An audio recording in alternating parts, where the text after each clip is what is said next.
Getting a mortgage right now, purchasing, refinancing, or renewing, this video is for you. The Bank of Canada held their key interest rate on January 28th, which means no immediate change for people on variable rates. But the bigger question isn't what the Bank of Canada did. The bigger question is this: should you take a fixed or variable rate right now? Last year, it was easier to make a case for the variable. The market expected multiple cuts, and there was a reasonable expectation that variable rates would drift lower over time.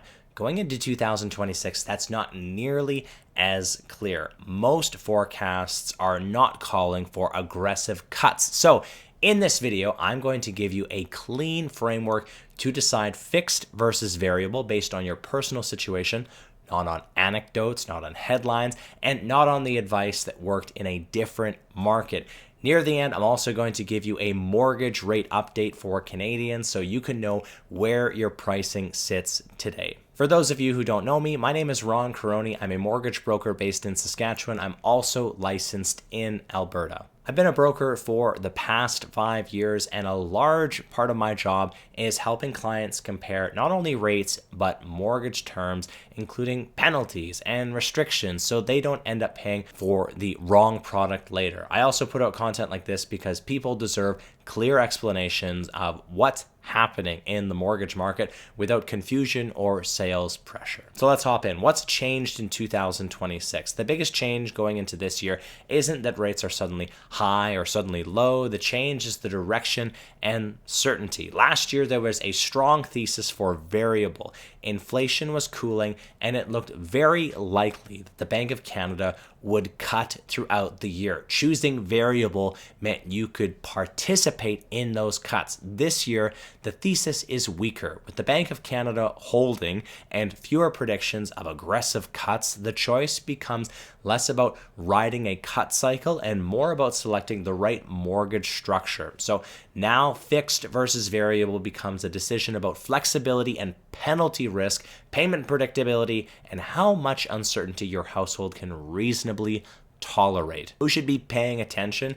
If you feel stuck because you're hearing conflicting advice online from your bank and from family and friends, this video is for you. My goal is not to tell you what is best, fixed, or variable. My goal is to give you a framework that you can apply to your situation today with today's rates and today's risks. Once you use the framework, most people stop feeling uncertain and start making a decision they can explain and defend. Here's the framework. It has 3 parts. First, do you expect that you might need to change the mortgage during the term? This is the first question because it's the most expensive one to get wrong. If there's a meaningful chance that you might sell and move, relocate for work, refinance, restructure debt, buy out a partner, upgrade homes, or need to access equity, then you need to treat penalty risk as a major variable, sometimes more important than the rate itself.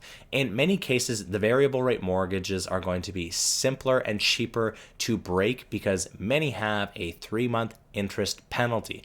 Fixed rate mortgages can be much more expensive to break. Penalties can be calculated using posted rate methods or interest rate differentials, and the cost surprises a lot of people, especially with the large banks. So if flexibility matters, variable often has an advantage, not because it's better, but because it reduces break cost exposure. Secondly, you need to think about payment risk. Variable rates move. If rates fall, you benefit.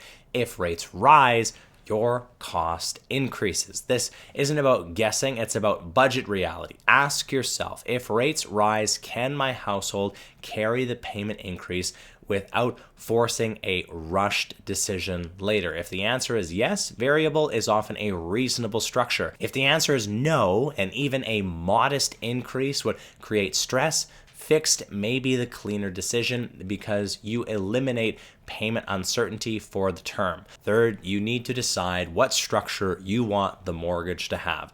Variable gives you lower break cost, risk in many cases, and the ability to lock into a fixed rate later if that becomes attractive. Fixed gives you a defined rate and a defined payment for the term, but often higher penalty risk if you do need to change the mortgage midterm. So the decision often lands like this. If you want flexibility and lower penalty exposure, variable is often a better fit. If you want predictable payments and you're confident you won't need to make changes, fixed can be the better fit. And regardless of which one you choose, the mortgage needs to match your life. The wrong mortgage product will cost you more than the wrong rate. Before we talk about rate numbers, it's important to understand why rate comparisons can be misleading. For simplicity, there are two major buckets: insured or high ratio mortgages and uninsured mortgages. Insured mortgages are mortgages that were originally set up with less than 20% down, and they are mortgage default insured. Because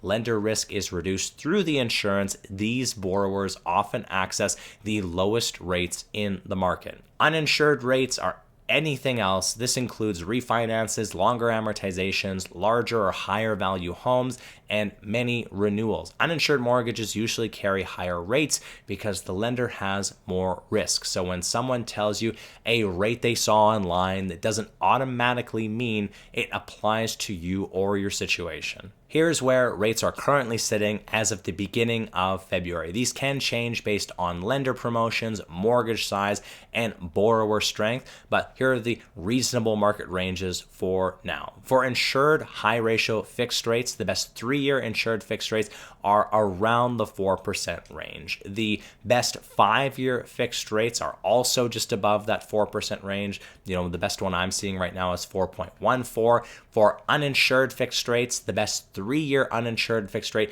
ranges from roughly 4.19 up to 4.54. The best 5-year uninsured fixed rate ranges roughly from 4.44% to 4.64%. On the variable side, the best insured variable rates are around 3.65%, and the best uninsured variable rates are around 4.15%. Variable rates will move with the Bank of Canada policy. Fixed rates won't, but fixed rates are influenced by the bond market, which means they can change even when the Bank of Canada holds their rate. Now, this is where borrowers lose money. A mortgage rate is easy to advertise. Mortgage terms are not. Before you accept any mortgage, fixed or variable, you need to understand how the penalty is calculated, whether there are restrictions on refinancing, and whether prepayment privileges are meaningful, whether portability is usable, and whether there are clauses that limit your options later. There are mortgages that look great because the rate is slightly lower, but they come with product restrictions that can make them extremely expensive or unusable if your plans change. A small discount on rate is rarely worth a large increase in restrictions or penalty exposure. The takeaway is simple. Choosing fixed versus variable isn't about being right about rates. It's about choosing the mortgage structure that matches your likelihood of making changes during your term, your household's ability to absorb payment variability, and your priority between flexibility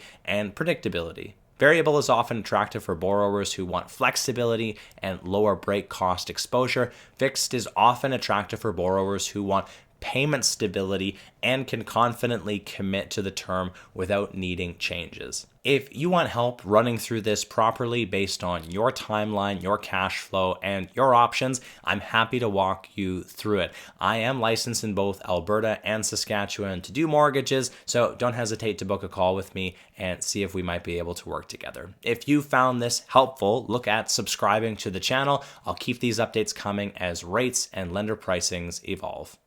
If you found this video helpful, you're going to love this one as well.